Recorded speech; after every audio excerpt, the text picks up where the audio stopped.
yun. Nahatak. Yan sabi mo.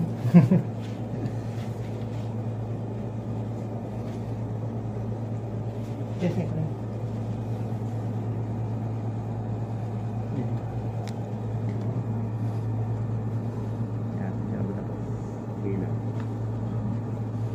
Ito siya mahina nga lang po kasi malambot ang mahina, malambot lang.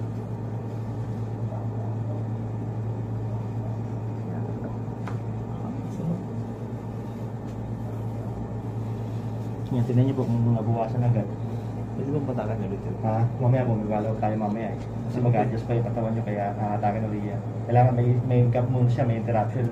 Mamassage muna kasi hindi natin pwede sunod-sunod rin. Masasakit po yan. Saan pong bata?